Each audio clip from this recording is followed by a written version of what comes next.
Assalamualaikum warahmatullahi wabarakatuh.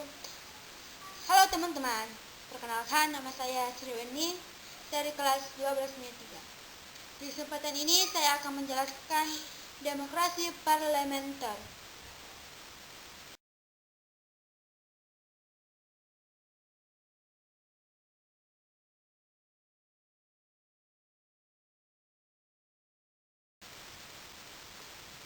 Kehidupan politik Indonesia pada masa demokrasi parlementer. Apa sih yang dimaksud dengan parlementer? Demokrasi parlementer adalah sistem pemerintahan di mana parlemen negara punya peranan penting. Pada sistem ini, rakyat memiliki keleluasaan untuk ikut campur urusan politik dan boleh membuat partai. Selain itu, para anggota kabinet juga diperbolehkan mengkritik pemerintah jika tidak setuju terhadap sesuatu. Pada garis besar, kabinet-kabinet yang ada di Indonesia terbagi menjadi 7. Yang pertama yaitu Kabinet Nasir. Kabinet Nasir dimulai pada 6 September 1950 sampai dengan 18 April 1951. Nasir berasal dari Masyumi, partai Islam yang terbesar pada saat itu. Program kerjanya yaitu yang pertama, meningkatkan keamanan dan ketertiban. Yang kedua, konsolidasi penyempurnaan susunan parlemen. Yang ketiga, penyempurnaan angkatan perang. Yang keempat, memperjuangkan masalah Irian Barat. Yang kelima, ekonomi rakyat sebagai pondasi ekonomi nasional. Hasil kerjanya yang pertama, politik luar negeri bebas aktif. Yang kedua, Indonesia masuk menjadi anggota PBB. Yang ketiga, perundingan dengan Belanda masalah Irian Barat. Kegagalannya yaitu yang pertama, masalah keamanan dalam negeri, yaitu Darul Islam atau Tentara Islam Indonesia, Andi Aziz, APRA, dan Republik Maluku Selatan. Kegagalan yang kedua yaitu kegagalan dalam perundingan masalah Irian Barat membuat Nasir mengembalikan mandatnya.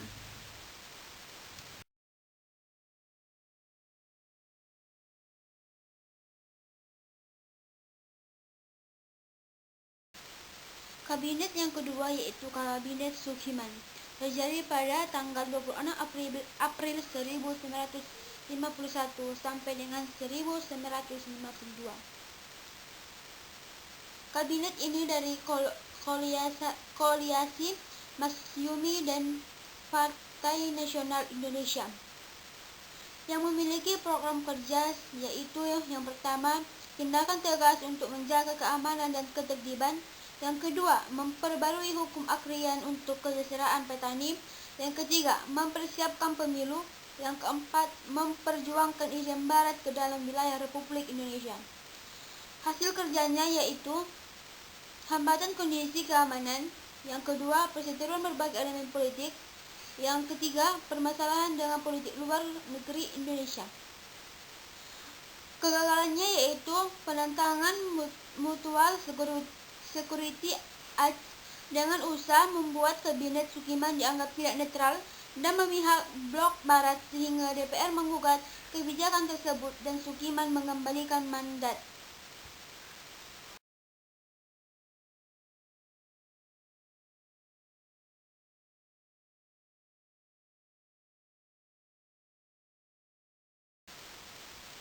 Kabinet ketiga yaitu Kabinet Wilopo. Yang pertama kali bentuk pada tanggal 19 Maret 1952 sampai dengan 2 Juni 1953. Kabinet koalisi PNI Masyumi PSI. Program kerjanya yang pertama yaitu mempersiapkan penyelenggaraan pemilu. Yang kedua, meningkatkan taraf pendidikan, kemakmuran dan keamanan rakyat. Yang ketiga, menyelesaikan masalah Irian Barat dengan Belanda. Yang keempat, menjalankan politik luar negeri bebas aktif. Hasil kerjanya yaitu yang pertama, mengalami banyak hambatan seperti munculnya sentimen kedaerahan. Yang kedua, konflik dalam Angkatan Darat berujung peristiwa 17 Oktober 1952.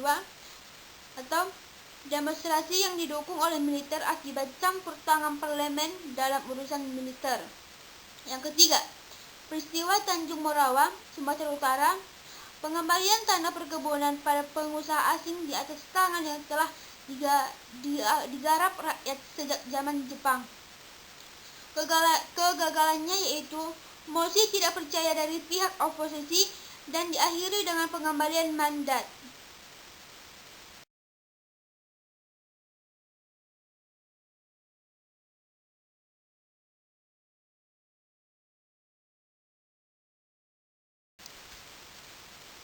Selanjutnya, kabinet yang kita bahas yaitu kabinet keempat, yaitu kabinet Ali Sastroamidzozo pertama, yang dimulai tanggal 31 Juli 1953 dan berakhir pada tanggal 24 Juli 1955. Koalisi PNI dan NU yang memiliki program kerjanya: yang pertama, mempersiapkan penyelenggaraan pemilu; kedua, mengatasi gangguan keamanan; yang ketiga, melaksanakan politik luar negeri bebas aktif; yang keempat, menyelesaikan pertikaian politik; yang kelima, pembebasan Irian Barat. Hasil kerjanya yaitu dibentuknya panitia pemilu; yang kedua, sukses menyelenggarakan KAA di Bandung; yang ketiga, hubungan dengan Cina membaik. Kegagalannya yaitu memperjuangkan Irian Barat ke dalam wilayah Republik Indonesia; munculnya berbagai pemberontakan; yang ketiga, konflik di tubuh TNI Angkatan Darat yang terus berlanjut dengan mundurnya Aha Nasution digantikan Bambang Sugeng.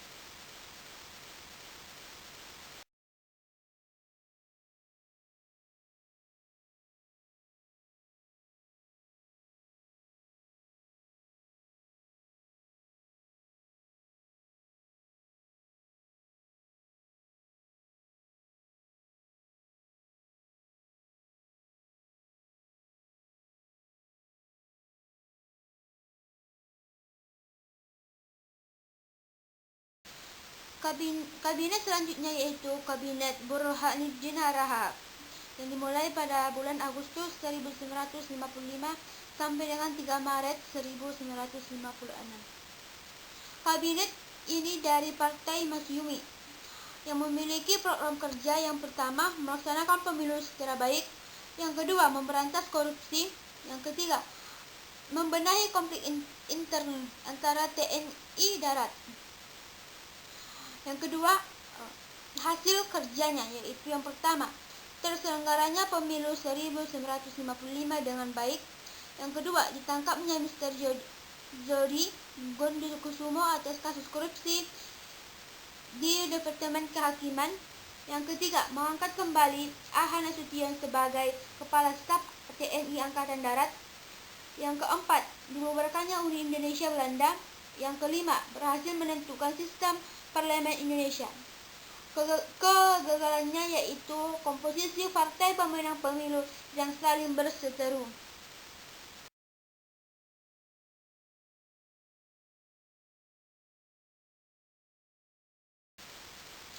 Pemilu pada tahun 1955. Pemilihan umum diselenggarakan dalam 2 tahap, yaitu tahap pertama tanggal 29 September 1955 untuk memilih anggota DPR; tahap kedua pada tanggal 15 Desember 1955 untuk memilih anggota konstituante. Dalam pemilu 1955 ada 4 partai yang memperoleh suara terbanyak. Yang pertama, Partai Masyumi; yang kedua, Partai Nasional Indonesia; yang ketiga, NU; yang keempat, PKI.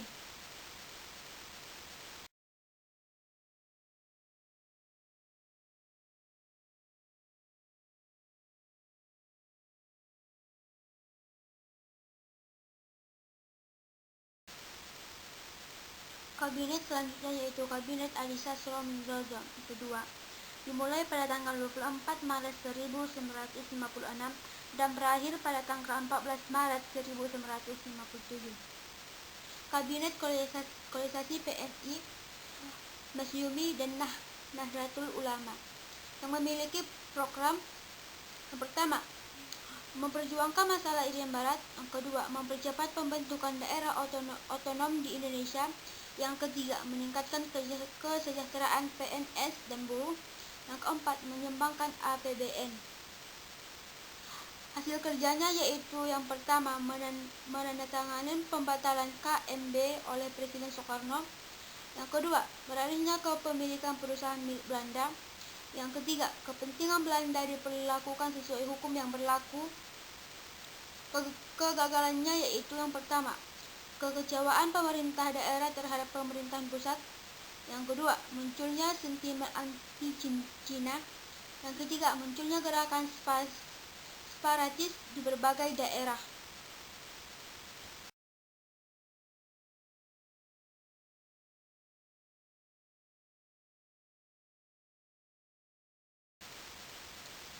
Selanjutnya yaitu Kabinet Juanda atau Kabinet Karya yang dimulai pada tanggal 9 April 1957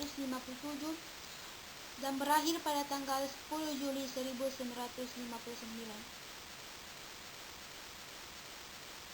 Disebut Zakon Kabinet atau Kabinet Kerja, yaitu kabinet yang disusun berbagai keahlian menteri di bidangnya, yang memiliki program kerja: yang pertama, pembentukan Dewan Nasional; yang kedua, normalisasi keadaan Republik; yang ketiga, melancarkan pembatalan hasil KMB; yang keempat, memperjuangkan Irian Barat ke wilayah Republik Indonesia; yang kelima,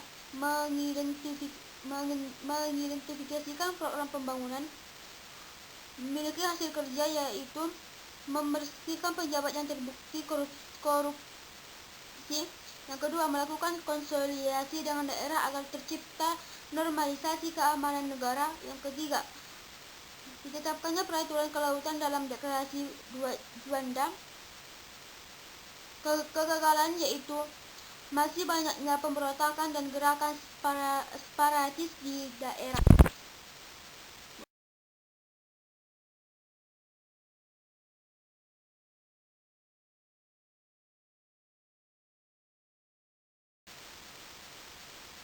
Kegagalan konstituante menyusun Undang-Undang Dasar baru.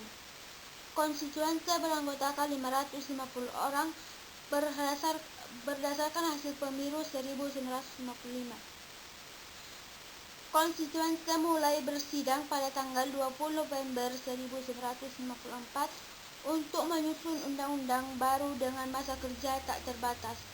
Setelah 3 tahun bekerja, konstituante gagal membuat undang-undang dasar baru yang disebabkan: yang pertama, terdapat sikap mementingkan kelompok atau parpol yang ada dalam konstituante; yang kedua, tidak dapat konsensus di antara 3 kekuatan utama Nasakom. Nasakom singkatan dari Nasionalisme Agama Komunisme. Nasakom merupakan gagasan politik dari Insinyur Soekarno di Indonesia. Kalangan APRI mengusulkan agar kembali ke Undang-Undang Dasar 1945, namun gagal. Walaupun setiap voting selalu dimenangkan kelompok yang pro, tetapi tidak memenuhi quorum 2/3 anggota sehingga hasil voting tidak dapat dilaksanakan.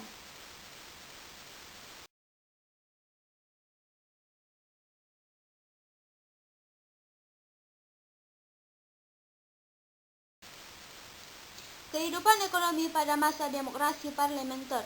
Pada masa parlementer ditandai dengan kebijakan nasionalisasi ekonomi. Yang pertama, Gunting Saifuddin. Mengikut Saifuddin, perwira negara memotong uang dengan memperlakukan setengahnya untuk mata uang yang bernilai sebesar 2,50 ke atas. Yang kedua, untuk merangsang ekspor, nilai tukar rupiah diubah dari 1 neo US dollar sama dengan 3,80 ribu rupiah menjadi 1 US dollar sama dengan 7,60 rupiah untuk ekspor. 1 US dollar sama dengan 11.040 berlaku untuk impor. Korea BOM yaitu terjadinya peningkatan nilai ekspor hingga 243% akibat adanya perang Korea. Selanjutnya, masa kabinet Sukiman dilakukan nasionalisasi kerja payah bank menjadi Bank Indonesia, diperketat dengan Undang-Undang Nomor 11 Tahun 1953.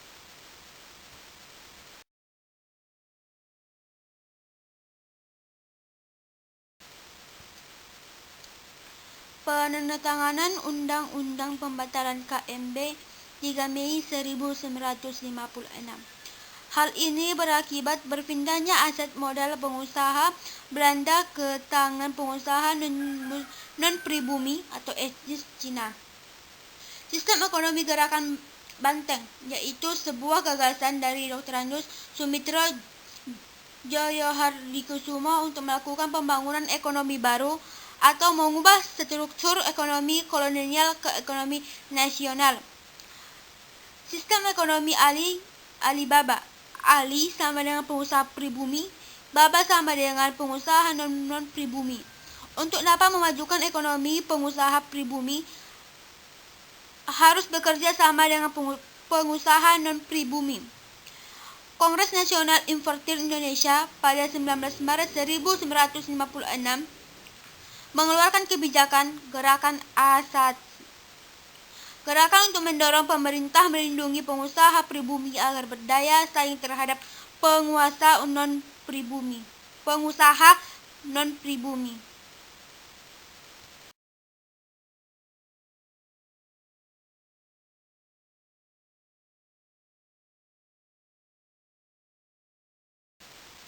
Yang kita bahas yaitu berbagai gangguan keamanan. Yang pertama, Gerakan Darul Islam atau Tentara Islam Indonesia. Pendirinya yaitu SM Kartosuwirjo yang bertujuan mendirikan negara Islam Indonesia dengan kekuatan senjata, maka dibentuklah Tentara Islam Indonesia. Darul Islam atau Tentara Islam Indonesia berawal di Jawa Barat dan meluas sampai Jawa Tengah, Aceh, Sulawesi Selatan, dan Kalimantan Selatan.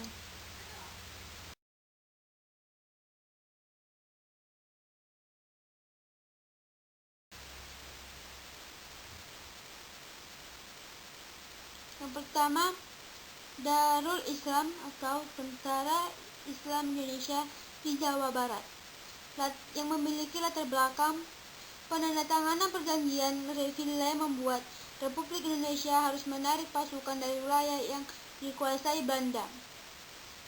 SM Kartosuwirjo dan pasukannya menolak persetujuan Reville dan tidak mengakui keberadaan Republik Indonesia. Pada 7 Agustus 1949, Kartosuwirjo memproklamasikan berdirinya negara Islam Indonesia. Untuk menghadapi gerakan Darul Islam atau Tentara Islam Indonesia, pemerintah menjalankan strategi perang wilayah, yaitu memobilisasi rakyat untuk membantu TNI dengan taktik pagar betis. Pada 4 Juni 1962, Kartosuwirjo dan pengikutnya berhasil ditangkap dan dijatuhi hukum mati.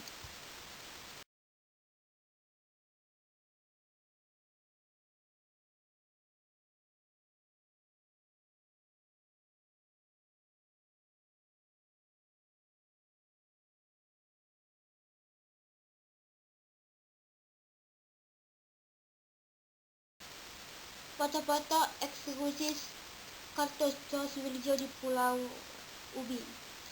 Kartosuwirjo ditangkap oleh TNI pada 4 Juni 1965 saat usia beliau 57 tahun. Kartosuwirjo dieksekusi mati pada tanggal 12 September 1962 di Pulau Ubi, Kepulauan Seribu, DKI Jakarta. Saat ini pulau tersebut sudah tidak nampak lagi atau tenggelam karena abrasi.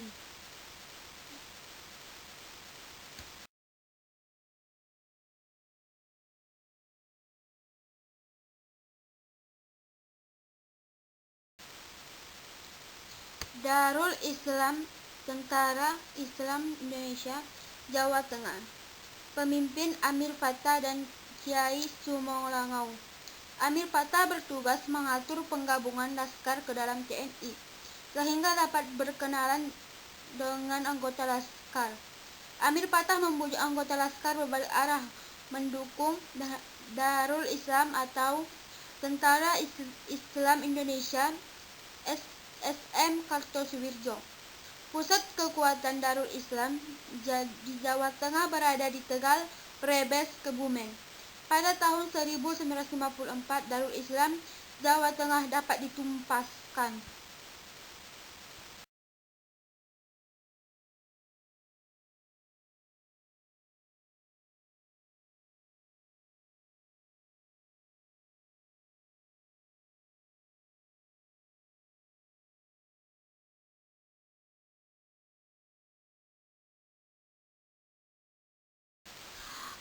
Ketiga, Darul Islam atau Tentara Islam Indonesia di Sulawesi Selatan. Pemimpinnya yaitu Kahar Muzakkar. Yang membelatar belakangi peristiwa ini yaitu keinginan Kahar Muzakkar agar seluruh anggota Komando Gerilya Sulawesi Selatan yang dibentuknya dimasukkan ke dalam TNI, tetapi tidak disetujui pemerintahan. Pada Agustus 1951, Kahar Muzakkar dan pasukannya melarikan diri ke hutan. Pada 7 Agustus 1953, Kahar Muzakkar bergabung dengan Kartosuwirjo.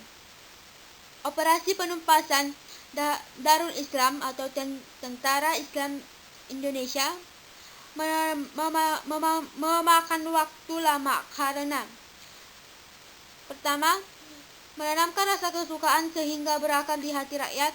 Yang kedua, mengenal sifat rakyat setempat. Ketiga, dapat memanfaatkan alam yang sangat dikenalnya. Pada 3 Februari 1965, Kahar Muzakkar tertembak mati dalam sebuah kotak senjata dan Darul Islam Tentara Islam Indonesia di Sulawesi Selatan dapat ditumpas.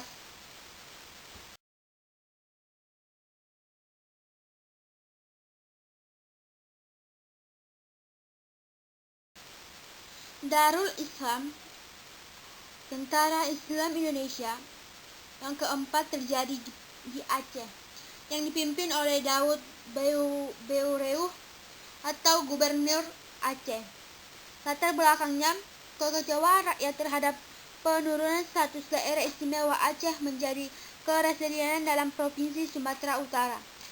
Pada 21 September 1953, Daud Beureuh mengeluarkan maklumat yang isinya Aceh bagian Kartosuwirjo. Atas inisiatif Kool Jasin diadakan musyawarah kerukunan rakyat Aceh pada tanggal 17-28 Desember 1962. Akhirnya tercapai kesepakatan dan pemberontakan dapat diselesaikan dengan baik.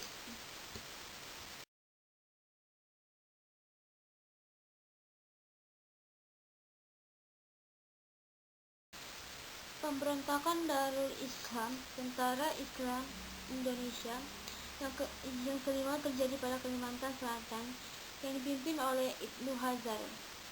Kesatuan Rakyat yang tertindas yang disingkat KRJT melakukan penyerangan ke pos-pos TNI. Ibnu Hajar sempat menyerahkan diri, namun setelah merasa kuat kembali membuat kekacauan dengan bantuan Kahar Muzakkar dan Kartosuwirjo. Pada tahun 1954, Ibnu Hajar diangkat menjadi Panglima TII, Tentara Islam Indonesia, wilayah Kalimantan.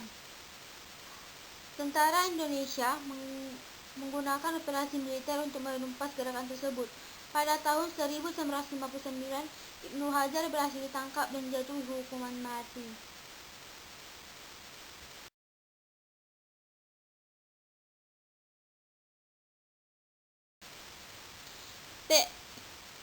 PKI Madiun 1948. Pemimpin Mustoh.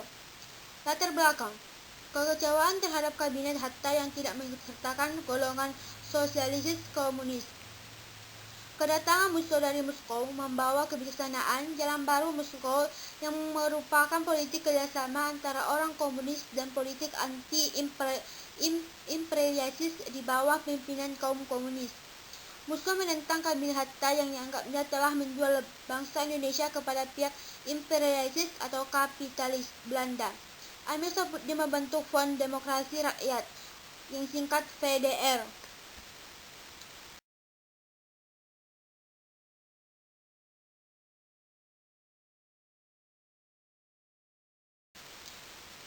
Pada 18 September 1948, PDR atau PKI mengambil alih kekuasaan di Madiun dan Pati, lalu memproklamasikan berdirinya Republik Soviet Indonesia. Pemerintah bertindak menumpas pemberontakan PKI dengan melancarkan gerakan operasi militer di bawah pimpinan Kolonel A.H. Nasution. Pada 30 September 1948, Madiun berhasil direbut kembali. Musso berhasil ditembak mati, sementara tokoh-tokoh lain seperti Amir Saputdin ditangkap dan dihukum mati.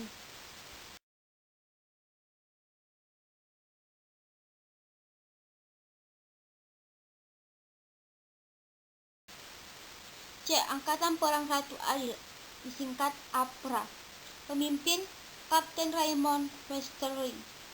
Tujuan mempertahankan kepentingan Belanda melalui negara boneka ciptaannya dalam sistem negara federal. Pada 23 Januari 1950, pasukan APRA menyerbu kota Bandung dan menduduki kantor staf divisi Siliwangi. Langkah yang diambil pemerintah Republik Indonesia Soviet mengirim bantuan pasukan ke Bandung, mengadakan perundingan dengan Komisaris Tinggi Belanda di Jakarta. Hasil komandan pasukan Belanda mendesak Westerling meninggalkan Bandung. Pada sore hari itu juga, pasukan APRA berhasil dilumpuhkan. Westerling sendiri berhasil melarikan diri. Peristiwa APRA menjadi salah satu sebab dihancurkannya negara Pasundan.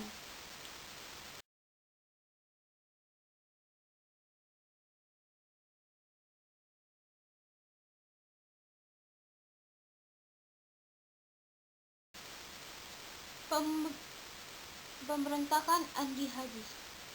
Pemimpin Kapten Andi Hajiz, mantan KNIL. KNIL ini angkatan bersenjata. Latar belakang suasana panas kota Makassar akibat demonstran pro kontra anti negara federal dan isu ditempatkannya pasukan dari Jawa di bawah pimpinan H.P. Worong akan mendesak Andi Hajiz dan pasukannya. Pada 5 April 1950, pasukan Andi Hajiz menyerang dan menduduki kota Makassar. Setelah itu, Andi Hajiz mengeluarkan ultimatum, yaitu yang pertama, negara Indonesia Timur harus tetap dipertahankan agar tetap berdiri menjadi bagian dari Republik Indonesia Serikat atau Soviet.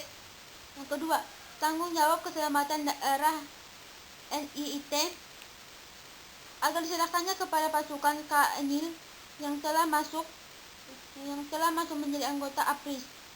TNI yang bukan berasal dari KNIL tidak perlu dicampur. Yang ketiga, Presiden Soekarno dan Perdana Menteri Hatta supaya tidak menginginkan NIT dibubarkan dan bersatu dengan Republik Indonesia.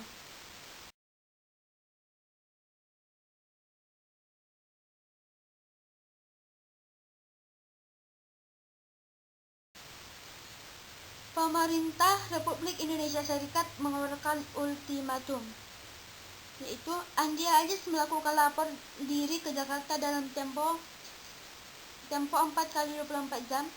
Kedua, pasukannya dilarang keluar dari asrama dan senjatanya diserahkan kepada APRIS. Karena ultimatum tidak dipenuhi, maka pasukan gabungan APRIS di bawah pimpinan Kolonel A.E. Kawirarang dikerahkan ke Sulawesi Selatan. Angkatan Laut mengerahkan kapal perang Hang Tuah, Benteng, dan Raja Wali. Angkatan Udara membantu dengan beberapa pesawat pembom B-25 Mitchell. Pada 15 April 1950, Andi Hajiz menyerah dan dibawa ke Jakarta. Pasukan Andi Hajiz dibubarkan dan NIT melebur ke dalam Republik Indonesia. Sementara itu, tokoh yang tidak setuju ide pembubaran NIT bergabung dengan Gerakan Separatis Republik Maluku Selatan.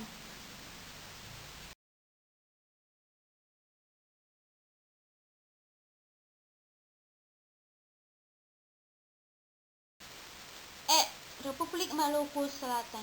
Pendiri Mr. Terendus Christian Robert Stephen Soumokil. Pada tanggal 24 April 1950 diproklamasikan Republik Maluku Selatan. Pemerintah mengirimkan tokoh asal Maluku seperti Dr. Leimena namun gagal. Soumokil bahkan meminta pengakuan dari Belanda, Amerika Serikat, dan UNC.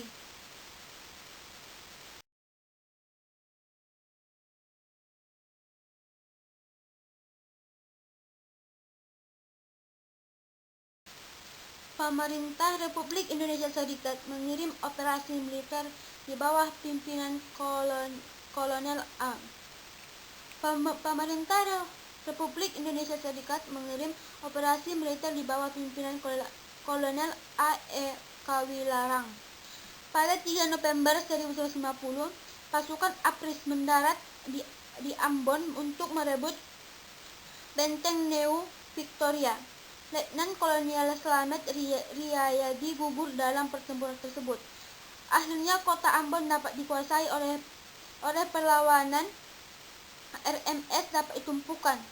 Sisa gerakan RMS atau Pemerintah Republik Maluku Selatan melarikan diri ke negeri Belanda.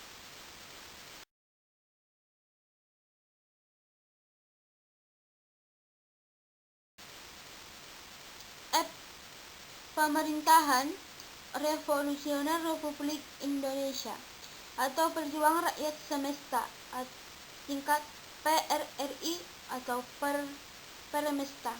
Latar belakang: pertama, kondisi politik sistem parlemen tidak mantap. Yang kedua, kabinet tidak bertahan lama atau jatuh sebelum melaksanakan program-programnya. Yang ketiga, jabatan penting dan strategis diduduki oleh orang yang tidak berkompeten atau ditentukan oleh hubungan primordial dan kepartaian. Keempat, reuni Dewan Benteng menyepakati bahwa proses pembangunan potensi dan kekayaan daerah akan digali semaksimal mungkin berdasarkan otonomi daerah yang seluas-luasnya.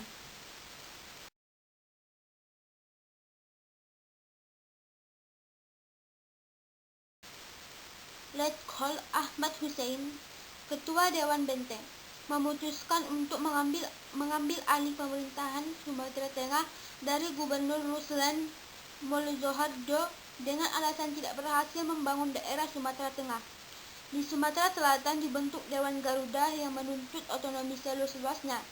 Dipertahankannya Dewi Tunggal Soekarno-Hatta meminta kepada daerah Sumatera Selatan Winarno dan Darurmojo untuk menyerahkan kekuasaannya. Di Indonesia Timur, Letkol Samuel memproklamasikan Permesta yang meliputi Sulawesi, Nusa Tenggara, dan Maluku. Letnan Samuel menyatakan Indonesia bagian timur dalam bahaya sehingga pemerintah diambil alih oleh militer.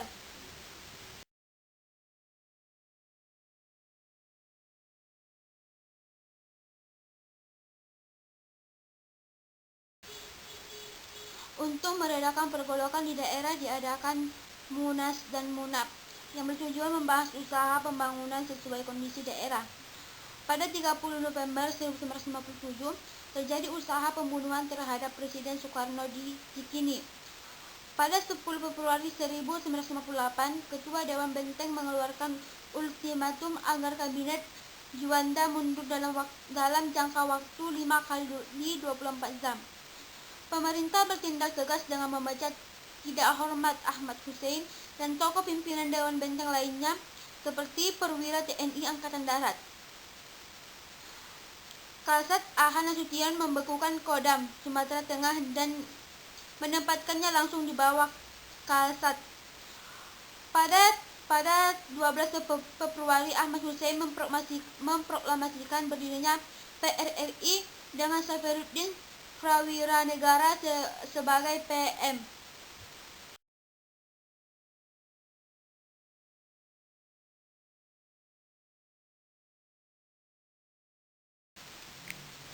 Pada 17 Februari 1958, proklamasi PRRI mendapat dukungan dari kolonial Gigi Sumba. Pemerintah pusat bertindak tegas dalam melakukan operasi militer gabungan Sabta Marga di bawah pimpinan Jenderal Ahmad Yani. Pada 14 Mei 1958, pusat pertahanan pemberontakan di Bukit Tinggi berhasil dihancurkan. Pemerintah juga bertindak tegas terhadap gerakan Permesta dengan memecat kolonial Somba. Pemberontakan PRRI atau Permesta dapat dilumpuhkan pada bulan Agustus 1958. Penyesuaian PRRI atau Permesta juga dilakukan melalui jalur perundingan dengan pimpinan pemberontak. Pemerintah memberikan amnesti dan abolisi kepada para anggota gerakan PRRI atau Permesta yang kembali pada pemerintah Republik Indonesia.